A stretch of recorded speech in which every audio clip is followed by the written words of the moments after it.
Los Angeles, California. With 13 million people and over 1,000 emergencies a day, it's often referred to as the local news capital of the world. Video journalists have captured an unbelievable catalog of events. To see what our members had to endure is very difficult.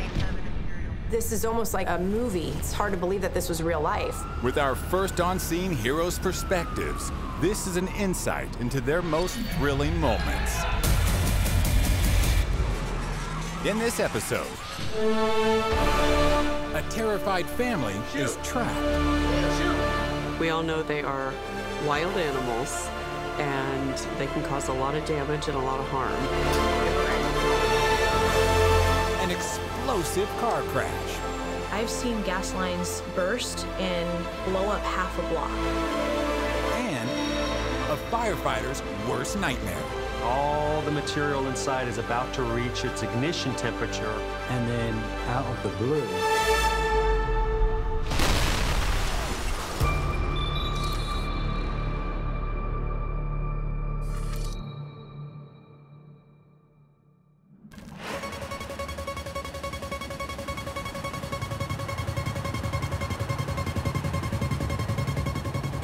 Sunny San Diego, 2 hours south of Los Angeles, is known for its laid-back surf culture, warm weather, and typically low crime rate. Tonight, however, an innocent family has become the target of a home invasion. A home invasion robbery that turns into a hostage situation. It's not something that an officer wants to hear going out on the radio. Can you imagine, middle of the night, you hear someone breaking in and taking your son hostage? I mean, that would be my worst nightmare. It's heartbreaking, it's terrifying. This could happen to any of us. It's just after midnight, and a frantic mother has called for urgent help because a man has broken into her house. As you can imagine, the cops responded in force. They're not going to take this situation lightly. You have an active hostage situation going on, they're going to do everything in their power to make sure that victim is out.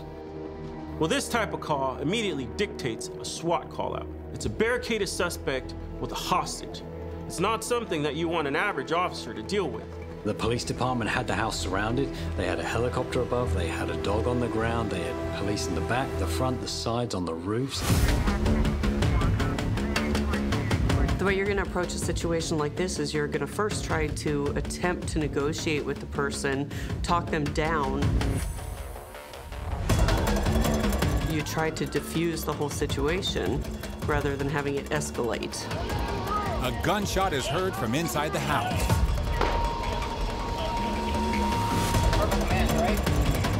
The officers rush inside.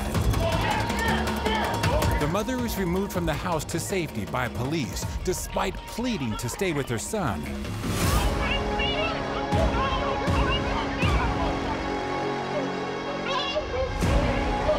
The police are literally having to force her out of that house, trying to help her, save her life. They don't need any more lives at risk. I mean, she's frantic. She can hardly stand up. Imagine being a mother being pulled out of a house knowing your son had just been taken hostage.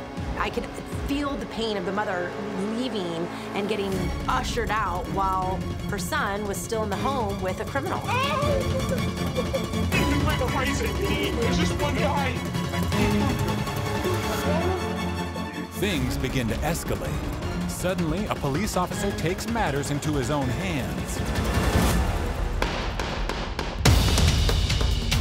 All of a sudden, you see a cop on the roof like this, just opening fire through a window. It doesn't get any more real than this. They would have had to have a weapon being held to them for you to discharge your firearm at the person. Though the shots missed the armed suspect, this was enough to show that the police were deadly serious about this situation. He lowers his weapon and surrenders. At the conclusion of this situation, officers can be seen entering the residence. Paramedics are called for the victims of the house, and the suspect goes to prison. He got caught red-handed. I mean, luckily he wasn't shot. He walked out of that situation the best way he could, in custody.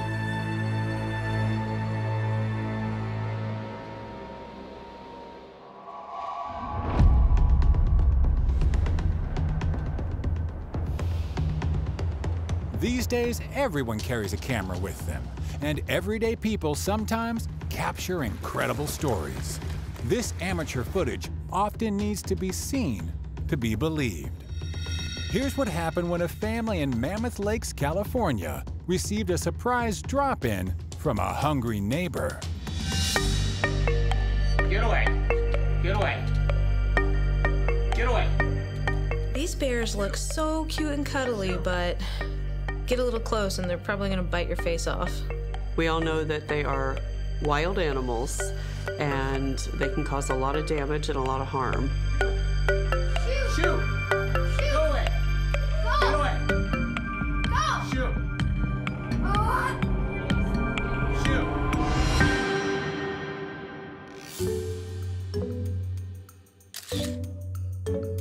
It's very common for bears to be in this area, but this one in particular, this wasn't the first time he'd visited this family. This young juvenile bear has been visiting the neighborhood since winter. He's been weaned off his mother, so he's looking for food. Get away. Yesterday, I was sitting on my deck here on the phone talking to my friend, and all of a sudden he came walking up the stairs, looked at me. I went in the house, took a few photos of him, and then he proceeded over to our window, which was wide open, the screen on it. Get away. Get away. Get away. He jumped up and basically just ripped the screen down and poked his head in the window and was super complacent, looked at us. Shoot. Shoot. You have very close video of this bear just staring you down, looking at you through the window and trying to get in. I mean, it doesn't get much closer than that. Shoot. We kind of screamed and hollered, and it didn't really seem to affect them. For a family, it must be a scary situation when you've got young kids there and all you see is this big brown bear coming through your window, pulling off your fly screen. This could become a very dangerous situation. The bear could have gained entry into the residence and hurt the residents inside. The young bear eventually grows bored of the lack of food and returns to the mountain, but the family thinks it's likely he'll come for a visit again. Go away. Get away. Go. Shoot. Coming up. You never know what you're gonna get. And then, out of the blue. But first, When was the last time you saw two hang gliders landing in a parking lot?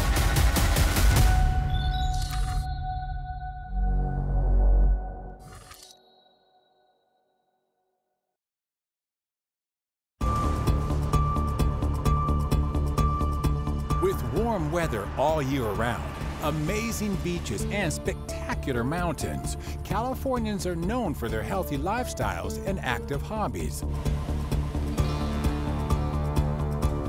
But these pastimes can occasionally have unintended outcomes.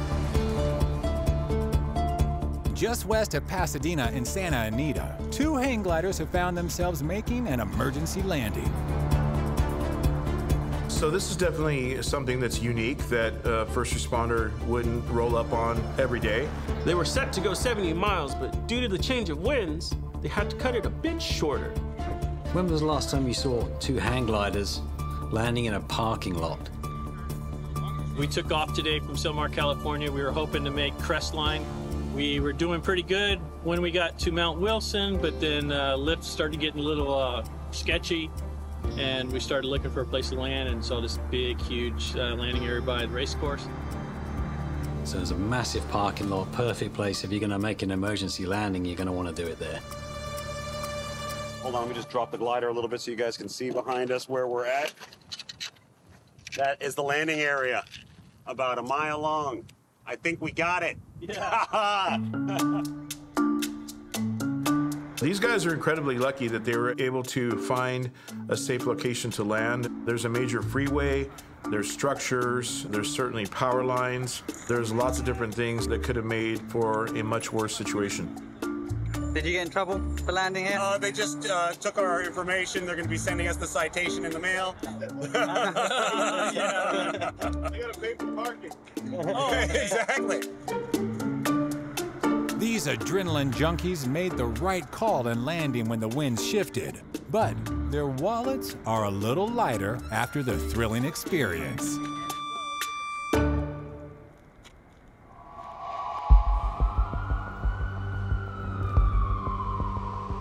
San Bernardino, about an hour east of downtown Los Angeles. First responders are called out to a car crash, but this one is far from typical.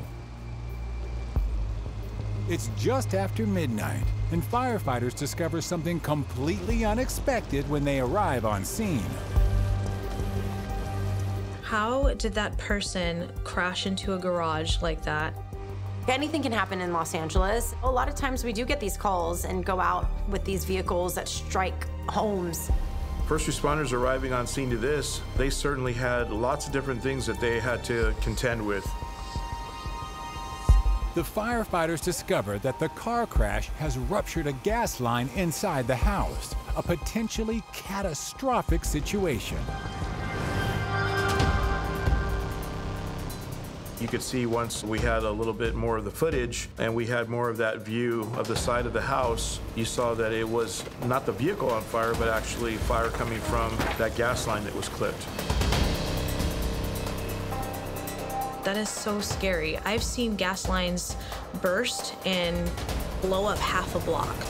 Car crashes into buildings are fairly common, but you throw in the dynamic of a ruptured gas line, that certainly throws in another curveball. If there's a ruptured gas line or any kind of potential risk for anyone in the close proximity of the scene, they keep us out. As a camera person, I want to be close. I want to be right there capturing it all, because if something bigger happens, I hope my camera's going to catch it.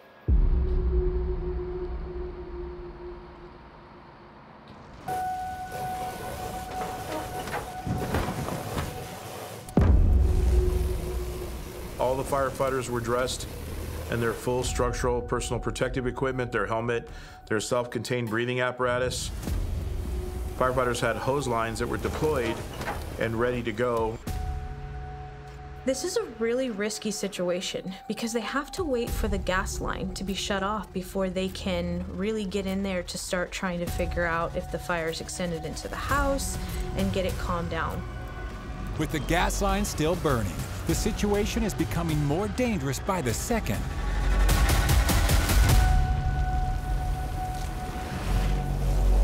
Coming up. What we want to make sure is certainly that the fire doesn't spread and catch the vehicle on fire, catch the exposed house on fire.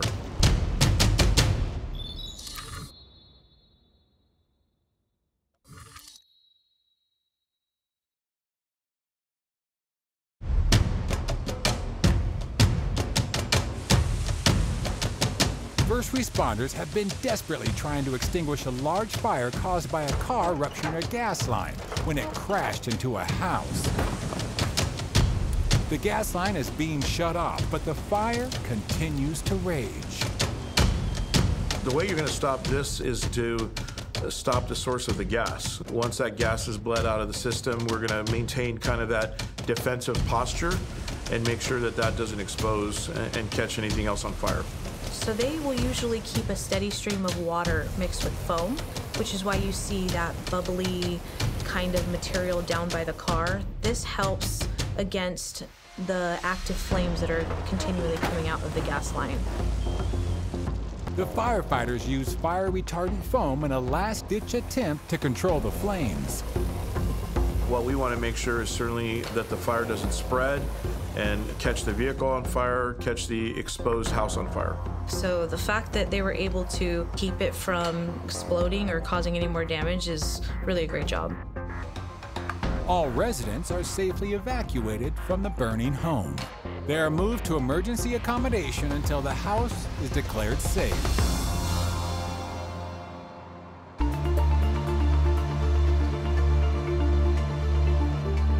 Luckily, the driver of the vehicle was okay. He was able to get out in time. This could have been a completely different situation if he got trapped in that car. I mean, this is a crazy story, but what's even crazier is the fact that this could have been so much worse than it actually was. It's a miracle no one was hurt. With structural damage, a wrecked car, a fire, and a ruptured gas line, this could have ended in tragedy.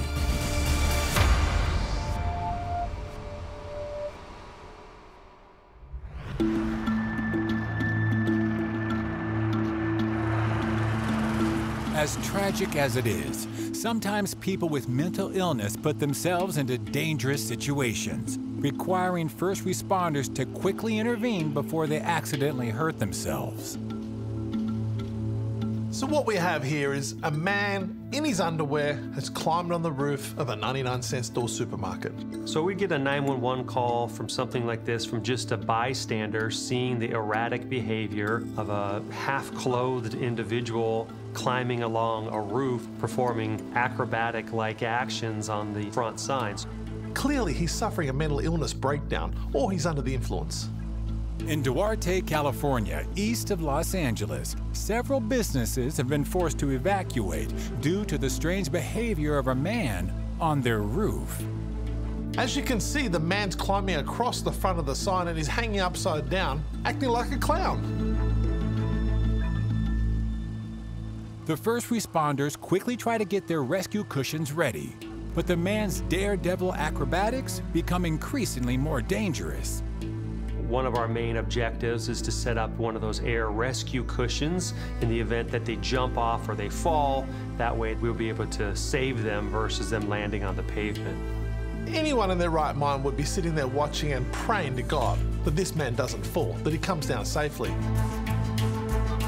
Firefighters were able to extend their large aerial truck ladder up to that rooftop. And through some coaching,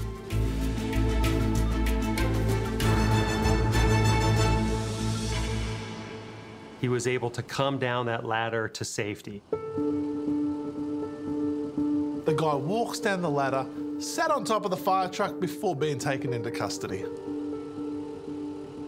When an individual like this finally comes down, we still have concern for our first responders, the firefighters and paramedics in the ambulance, to treat him because we don't know what he is capable of doing, and it's apparent that it's just about anything.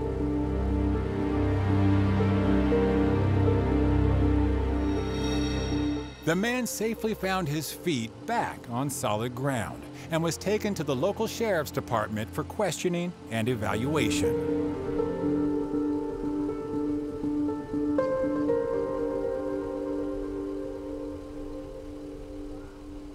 Coming up, all the material inside is about to reach its ignition temperature. And then out of the blue,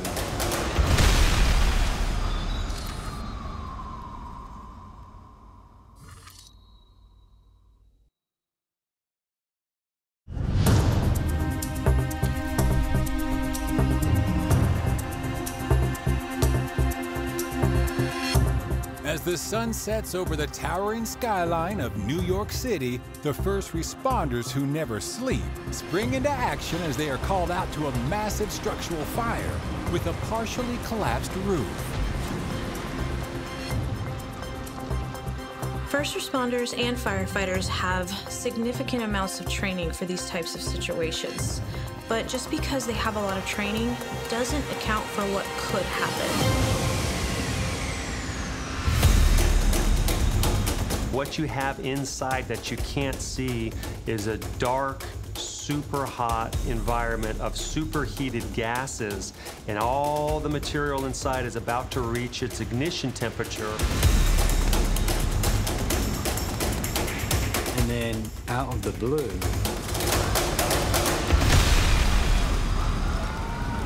an explosion. And not just a small explosion, I'm talking knock you off your feet kind of explosion. I just literally gasped when I saw these firefighters just get swallowed up by this gas explosion. So that partial roof collapse that gave way brought in abundance of oxygen to those superheated environment, and it explodes. My first initial thought is, oh my gosh, there are firefighters on the roof, probably inside. I mean, that cameraman did a great job of getting that shot. Being up high and getting that vantage point is ideally what you want. I mean, this is a great piece of footage.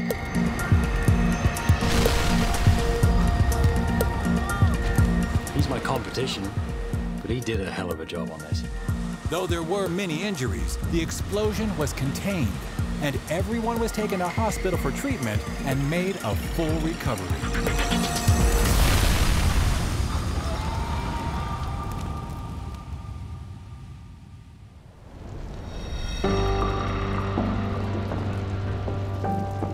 Back in California, near the famous Yosemite National Park, tragedy is unfolding for the residents of Dara as an out-of-control blaze rips through their community.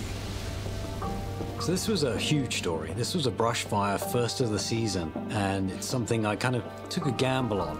Started off relatively small. I thought, you know what, it's 3 or 4 hours drive outside Los Angeles. I'll take a risk. I'll drive up there, see if it gets worse. And boy, did it get worse. Wildfires are extremely dangerous. A wildfire of this magnitude that moves this quickly, covers a lot of ground, and it causes an immense amount of damage. The flames grow higher, and more houses are burnt down across the area. So I get out of the car once I'm up there, and I've driven straight into the middle of this thing, and it hits me like I'm alone. Where's the fire department? Out of nowhere, I hear a helicopter right overhead, dumps a whole bunch of water right next to me, and I'm like, they're here. I hear jet engines coming over the top of me. It's a firefighting aircraft dropping Phos-Chek. Phos-Chek is a long-acting fire retardant that is a critical tool in controlling wildfires. Along with the air team, at least 25 trucks arrive on the ground to help control the blaze. All these firefighters start hitting the ground, they're running hose pipes, they're putting out spot fires. Seeing what they do and what they put themselves through, think about the danger. On an initial response to a fire that's already grown several hundred acres in the first hour, they want to make sure that whoever's in the path of that fire is going to get out immediately.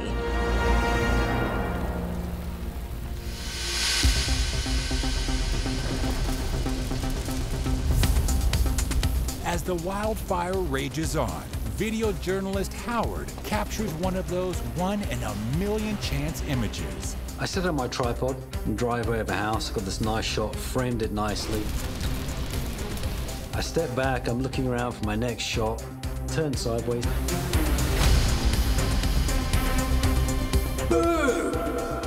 Huge explosion.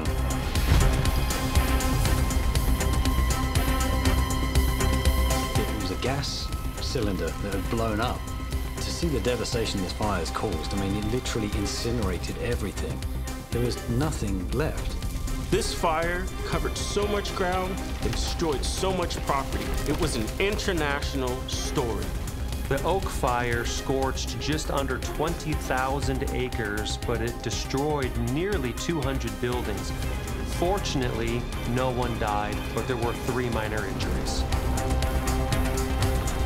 With their homes in ruins, residents take refuge in evacuation shelters, hoping that they can rebuild in the future.